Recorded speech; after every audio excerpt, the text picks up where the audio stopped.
दोस्तों मारी कुछ जूनी मौज चैनल में आपका स्वागत है। આજના વિડિયોમાં આપણે વાત કરવા જઈ રહ્યા છીએ કે શિલ્પા ભાભી આજે આ ગોદ ભરાઈની રસમમાં શું કરી દીધું, શું તેમને બધાથી અલગ રીતે જ આ કર્યું અને આ કેવી રસમ કરી દીધી અને રસમમાં આજે ઘરે કેટલા બધા મહેમાનો આવ્યા હતા, કેટલા મહેમાનોએ કેવું ડેકોરેશન કર્યું હતું અને ઘરે બેબી શોવરમાં કેક કટિંગ કરી, મહેમાનોનું જમણવાર કેવું હતું અને કેટલા લોકો છોટું બેબીને રમાડવા માટે આવ્યા, બધી જ માહિતી મળશે તમને આપણા આ વિડિયોમાં। મારી ચેનલ પર નવા હોય તો ચેનલને ફટાફટ લાઈક શેર અને સબસ્ક્રાઇબ કરી દો। Full video in life of Thakor channel દોસ્તો ફૂલ વિડિયો ને ડિસ્ક્રિપ્શનમાં મૂકેલી છે, ત્યાં જઈ તમે આખો વિડિયો વોચ કરી શકો છો। આવી ટોંગી ચોકડી લાઈવ લેટેસ્ટ ટ્રેન્ડિંગ માહિતી મેળવવા માટે કરી દો મારી ચેનલને ફટાફટ સબસ્ક્રાઇબ। તો ચાલો દોસ્તો આપણે હવે વધારે રાહ ન જોતા વિડિયોની શરૂઆત કરી દઈએ। તમે વિડિયોમાં લાઈવ જુઓ કે આજે તો સવારે સવારે બધા લોકો ફટોફટ કામમાં લાગી ગયા હતા, કારણ કે આજે તો ઘરે મહેમાનો આવવાના હતા। તો જુઓ રાકેશભાઈના મામાના ઘરેથી તો મહેમાનો આવવાની શરૂઆત પણ થઈ ગઈ છે। તેમનું મામાનું ઘર કયા ગામ થાય છે તમને ખબર છે? ખબર હોય તો જલ્દીથી કોમેન્ટ કરો, બાકી કાલના નેક્સ્ટ વિડીયોમાં આપણે તમને જણાવી જ દઈશું। અને જમણવાર પણ ચાલુ થઈ ગયો છે અને મહેમાનો આવવા લાગ્યા છે, બધા લોકો સરસ તૈયાર પણ થઈ ગયા છે। શિલ્પા ભાભી, પાર્વતી ભાભી, પૂનમ ભાભી બધા જ લોકોએ મસ્ત મજાની નવી નવી સરસ સરસ સાડીઓ પહેરી છે। ગોરી ભાભીનો શ્રીમંત છે તો સૌથી પહેલા એમને પણ જમવાનું છે ને પૂનમ ભાભી તો જમવા માટે બેસી પણ ગયા છે, કારણ કે પછી છોટું બેબીનું ધ્યાન પણ રાખવાનું હોય ને। કાજલ બેની બા તો ગોરી ભાભી માટે સરસ મજાની સાડી લાવ્યા છે અને ઉપર પૈસા પણ આપવાના છે। બેની બાનું કલેક્શન તો જોરદાર છે, મસ્ત મજાની એ તો સાડી લાવ્યા છે। તો હવે જુઓ અહીંયા ગોદ ભરાઈની રસમ ચાલુ થઈ ગઈ છે। તમે વિડીયોમાં જુઓ કે અહીંયા તેમને આ કંકુથી ગોળાઈ રહ્યા છે તેમના હાથ પગ, અને પછી સરસ મજાની આ ગોદ ભરાઈની રસમ ચાલુ થઈ ગઈ છે। તો સૌથી પહેલા તો તેમને હેપી બેબી શોવર, તમે જુઓ તો ખરા કે કેટલા બધા મહેમાનો આવ્યા છે, મસ્ત મજાની આ રસમ થઈ રહી છે। શું તમારામાં કોઈનામાં આવો રિવાજ હોય છે? જુઓ તો ખરા કે કેટલા બધા મહેમાનો ઉમટી આવ્યા છે અને મસ્ત મજાના બધા જ લોકો તેમને કંકુ તિલક કરી અને ચોખાથી વધાવી રહ્યા છે, મસ્ત મજાની આ રસમ કરી રહ્યા છે। રાકેશભાઈના મમ્મી પણ આવી ગયા છે એમને વધાવવા માટે। ફાઇનલી જુઓ બધા જ લોકો વારા પરથી અહીંયા હાજરી આપી રહ્યા છે। જુઓ તેમને આ રીતે વધાવીને કેટલા સરસ મજાના એમના આ દુખડા લીધા। હવે ખોળો ભરાવાની રસમ ચાલુ થઈ રહી છે। તમને ખબર છે કે કેવી રસમ હોય, શું હોય? તમે વિડીયોમાં લાઈવ જુઓ।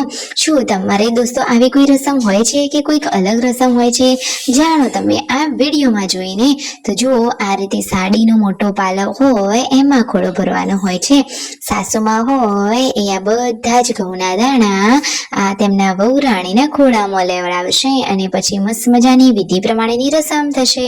અંદર રૂપિયો, સોપારી અને પછી આખી ગોળની રવી મૂકવામાં આવે, શ્રીફળ મૂકવામાં આવે અને પછી શ્રીફળને 5 તિલક કરી અને વધાવવામાં આવે। જુઓ તો ખરા કે કેટલી સરસ મજાની રસમ છે। હવે ભૂરી ભાભીના સપનાનો સંસાર તો ખીલવા લાગ્યો છે। જુઓ તો ખરા કે બધા જ લોકો પહેરામણી માટે કેટલી સરસ મજાની એમના માટે સાડીઓ લઈને આવ્યા છે। પૈસા, સાડીઓ, ઘણો બધો વ્યવહાર કર્યો અને હજુ તો દોસ્તો છેલ્લે કેક કટિંગ પણ કરવાની છે। એકદમ ખુશીઓનો માહોલ છવાવાનો છે અને જોજો જો ખરા કે કેવી કેવી રસમો થઈ રહી છે। તમારામાં કોઈનામાં આવા રીતિ રિવાજો, પરંપરાઓ હજુ સુધી છે કે નહીં? જુઓ તેમના લાડકા દિયર અને તેના નણંદબા હોય એ એમને ગાલ આ કંકુ રંગે, જુઓ કિંજલ બેની બા એમના ગાલ કંકુવાળા કરી રહ્યા છે અને તેઓ તો ભાભી માટે લાવ્યા હતા સરસ મજાની ચાંદીની રાખડી, કેટલાક લોકો એને હાથનો બોર પણ કહે છે। તમારે ત્યાં એને શું કહેવામાં આવે છે? જલ્દીથી કોમેન્ટ કરજો કે જેથી આપણને ખબર પડે કે બધા લોકોના રિવાજો કેવા જુદા જુદા હોય છે અને બધા લોકો જુદા જુદા નામથી કહે છે। તો આપણે પણ વિડીયોમાં જોતા રહીએ। જુઓ તેમના ત્યાં કુટુંબીજનોના બધા જ લોકો અહીંયા આવ્યા હતા અને બધા જ લોકો એમને વધાવીને ભૂમણા લઈ રહ્યા છે। એકદમ ખુશીનો માહોલ ને ભૂરી ભાભીનો તો આખો ખોળો જ ભરાઈ ગયો છે પૈસાથી। પૂનમ ભાભી પણ આવી ગયા છે। જુઓ એમને સાદી સિમ્પલ સાડી પહેરી લીધી છે, છતાં એમના ચહેરા ઉપરની સ્માઇલથી તેમનો લુક તો સરસ લાગી રહ્યો છે।